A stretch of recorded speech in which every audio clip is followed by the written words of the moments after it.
teguh pada agama, cinta kokoh pada negara. Itulah wasiat sang Maulana, muassis NWDI tercinta. Bismillahirrahmanirrahim. Bismillahirrahmanirrahim. Assalamualaikum warahmatullahi wabarakatuh. Alhamdulillah wassalatu wassalamu ala habibina Rasulillah wa ala alihi wa sahbihi wa man ittaba hudah ila yaumil qiyamah. Wa naqra'u kitab Babis Siyam, ya. Kitab As-Siyam. Fi safhah, halaman berapa? 108 kam? 118. 118.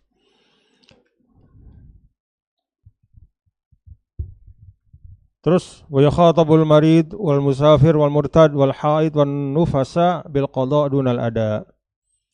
Fa in takallafal marid wal musafiru fasoma sahha dunal murtad wal haid wan nufasa. Fa in aslama aw afaqa aw balagha muftiran fi athna'in nahar nudibal imsaku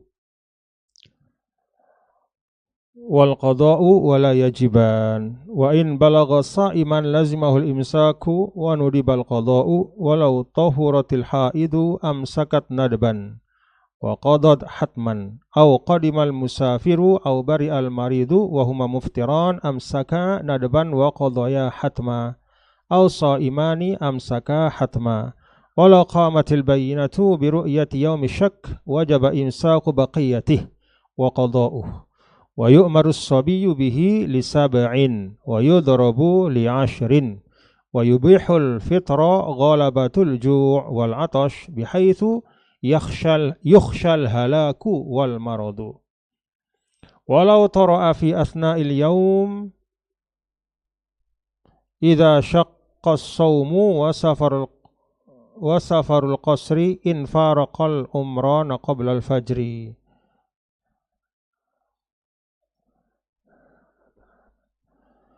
Wa in nawahu minal laili fa in safara ba'dahu fala.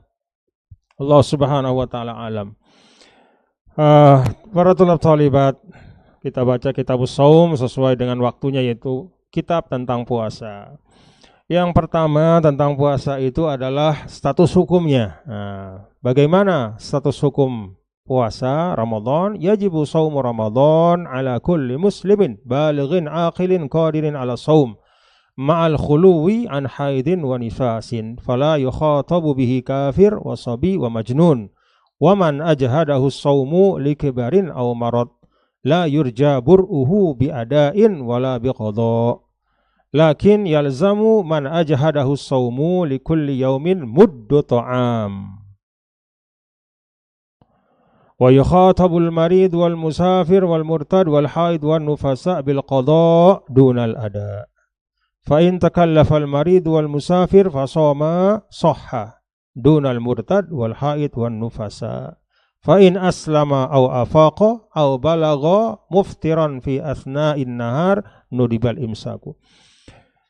Wajib puasa Ramadan itu adalah atas setiap orang yang muslim, baligh, ya, telah baligh, telah dewasa, aqil, ya, dan tidak gila, ya, dia berakal, qadir ala shaum, dan mampu melaksanakan ibadah puasa. Semuanya ini muslimin, balighin, aqilin, qadir, ini quyud, ya. Jadi kewajiban puasa itu harus terpenuhi, ya, keempat-empatnya secara keseluruhan. Kalau sebagiannya terpenuhi, sebagiannya tidak, maka tidak wajib. Misalnya seorang muslim tetapi tidak baligh, maka tidak wajib, ya. Walaupun seorang yang mumayyiz itu boleh puasa, sah dia puasa, tetapi belum wajib, ya.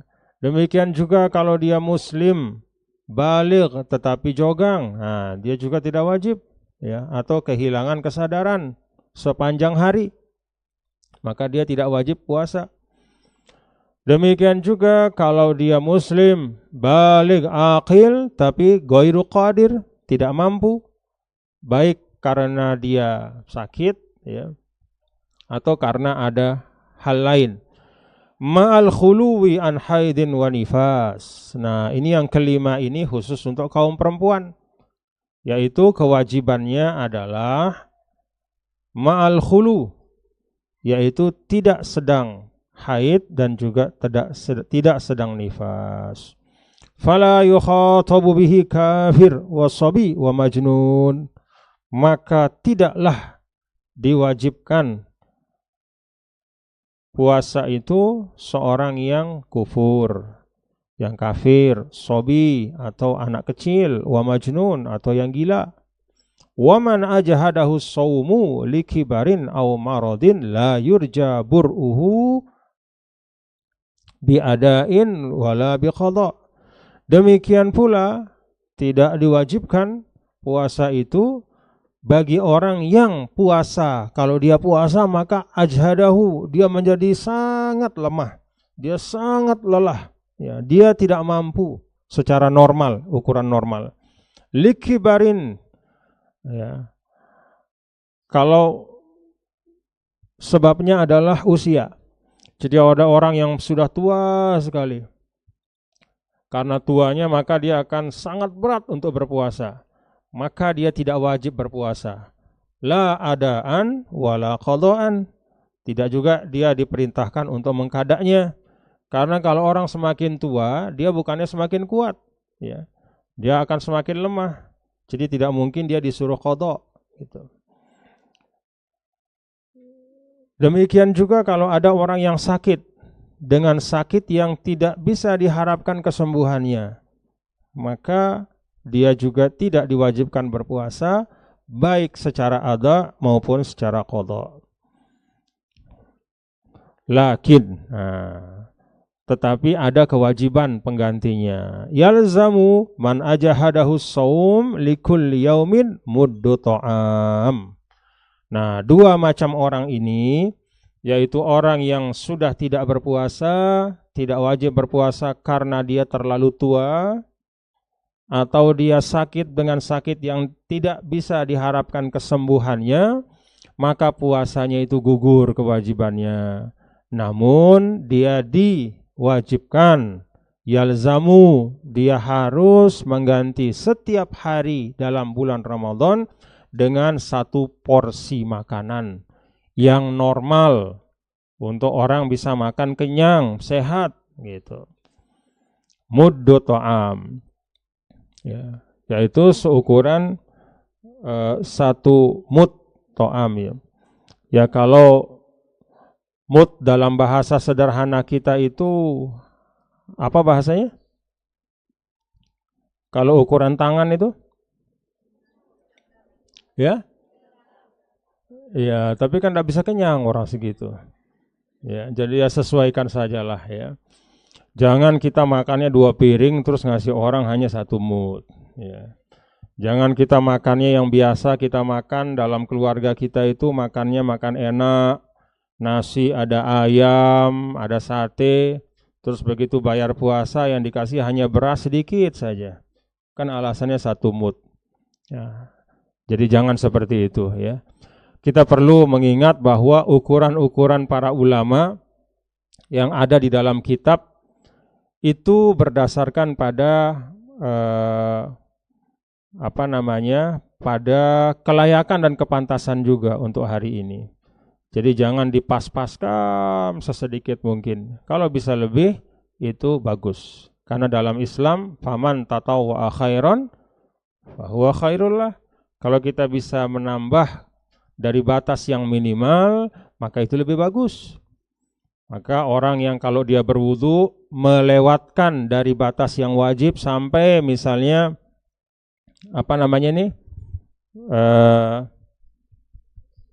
al-mirfaq ya, siku, tapi dia sampai atas dilebihkan sampai setengah menuju kepada mangkib, itu namanya isbagh. Nah, isbagh itu jauh lebih bagus daripada sekedar sampai ke siku. Ya segala hal lah. Dalam ibadah, kalau kita bisa tambah dengan yang sunnah, jauh lebih baik daripada sekedar yang wajib. Kalau orang yang mampu, dia sudah bisa berzakat tapi masih ada kelebihan, maka dia tambah dengan sedekah, itu jauh lebih bagus. Sama juga seperti ini. Bagi orang yang katakanlah misalnya orang tua, ya, kita punya orang tua yang sudah sangat tua sehingga dia tidak wajib lagi berpuasa dan dia wajib mengganti setiap hari dengan 1 porsi makanan, maka berikanlah porsi yang terbaik. Bahkan kalau bisa keluarkan 2 porsi, ya, itu insya Allah lebih besar pahalanya. Wa yukhatabul maridu wal musafir wal murtad wal haid wan nufasa bil qada dunal ada. Sedangkan yang sakit, yang musafir, yang murtad, yang haid, yang nifas, itu dia tidak diwajibkan pada bulan Ramadannya, tetapi dia diharuskan untuk mengqadanya. Kapan orang sakit itu mengqada? Ya setelah dia sembuh. Ya.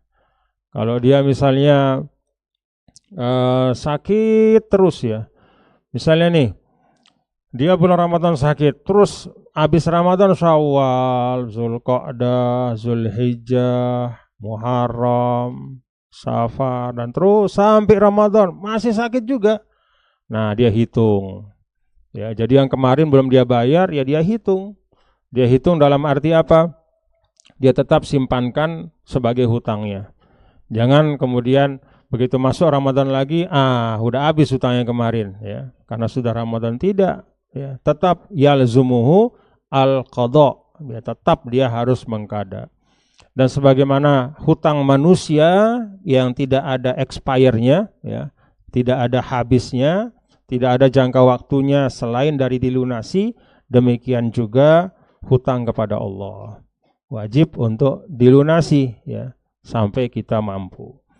Wal musafir, orang yang musafir juga dia wajib untuk mengqadha. Wal murtad, orang yang murtad, ya, yang keluar dari Islam, ya dia harus qadha ketika dia nanti sudah masuk Islam lagi.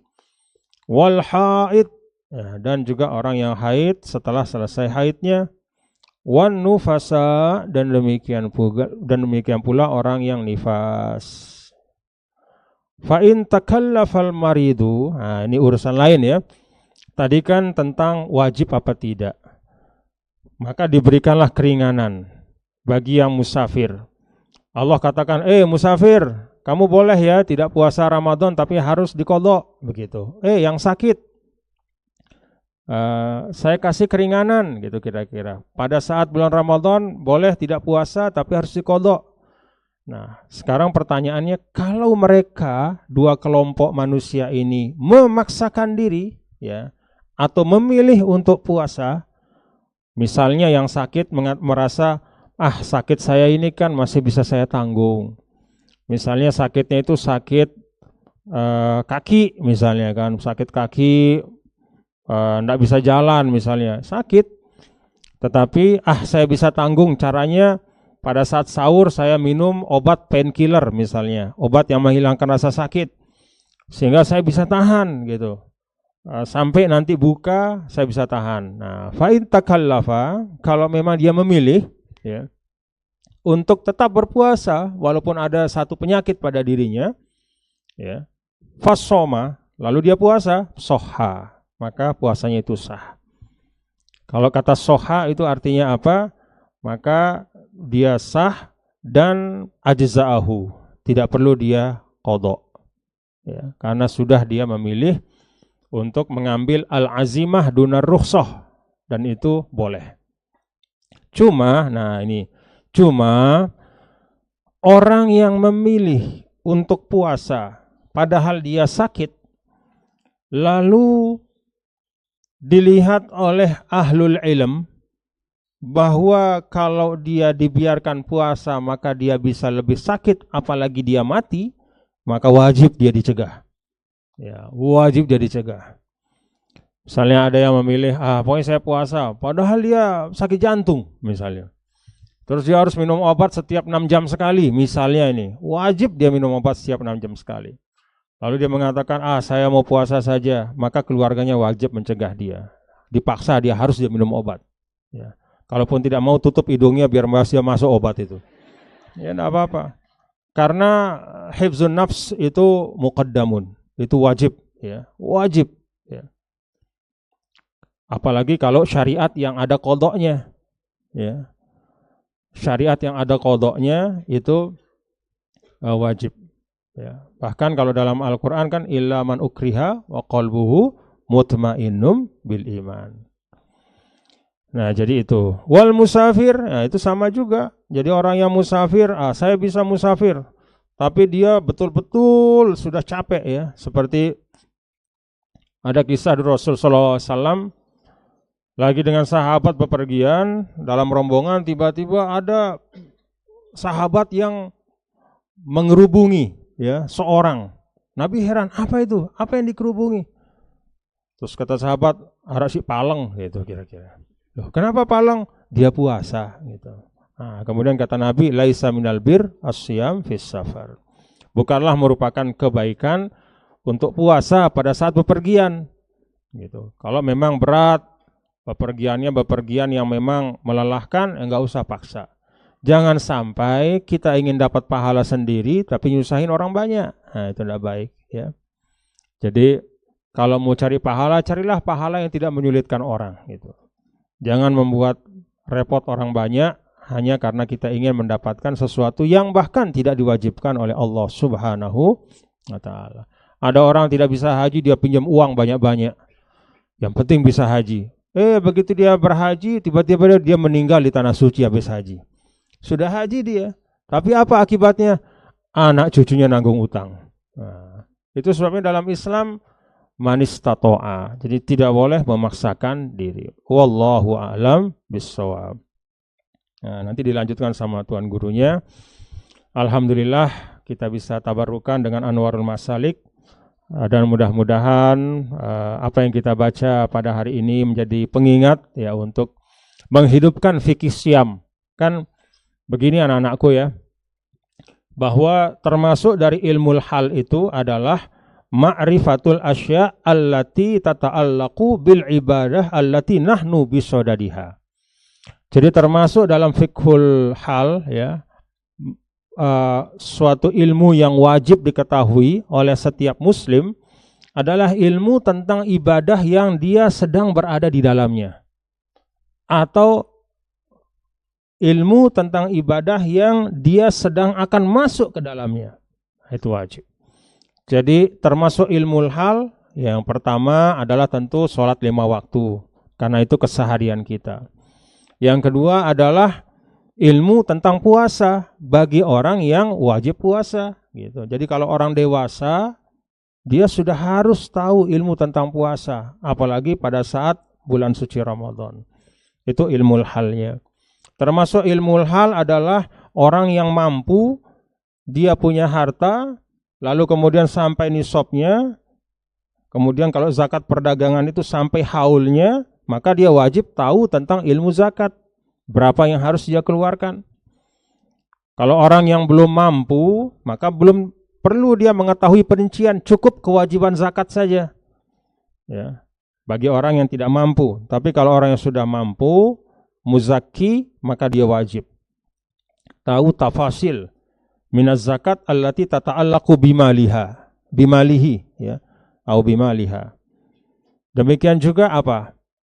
Perempuan kalau dia sudah akil balik, dia harus tahu tentang haid, tentang nifas, tentang istihadah. Karena itu setiap saat akan datang kepada dia, gitu. Itu termasuk ilmu halnya. Nah, jadi ilmu yang tertinggi yang wajib kita ketahui, pertama ma'rifatullah, yang kedua ilmu hal. Ma'rifatullah itu kenal kepada Allah. Rukun-rukun iman termasuk itu ma'rifatullah atau hal-hal yang kedua ilmu hal, harus tahu. Maka Ramadan ini tidak boleh ada satu pun di antara kita yang tidak tahu hal ihwal tentang puasa. Karena itu ilmu hal kita wajib dipahami. Alhamdulillah baru kita baca, mudah-mudahan menjadi keberkahan. Dan kepada anak-anakku, kunci daripada ilmu yang berkah itu salah satunya adalah ilmu yang diajarkan kepada orang. Karena itu kepada tulab talibat ma'had pada Ramadan ini, selain ilmu itu dipahami oleh masing-masing kalian, ilmu itu juga disampaikan kepada sahabat, kepada kerabat, kepada tetangga, dan kepada masyarakat luas. Ilmu yazidu bil infaq. Al-malu yanqusu bil infaq. Kalau harta itu dibagi, dia berkurang. Kalau ilmu itu dibagi, dia bertambah. Wallahu subhanahu wa ta'ala alam.